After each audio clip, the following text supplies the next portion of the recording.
Today I'm in Toyota Auris. In this video I'll show you how to pair smartphone with car via Bluetooth. In the beginning, take a look at the screen display. And now enter Bluetooth. Go to Add New Device and on your smartphone go to Bluetooth Settings and pair new device.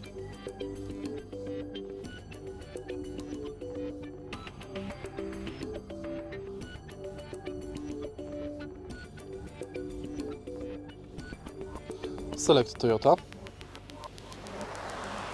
confirm and confirm on the screen display. And it's done. If you find this video helpful, please leave like, comment and subscribe.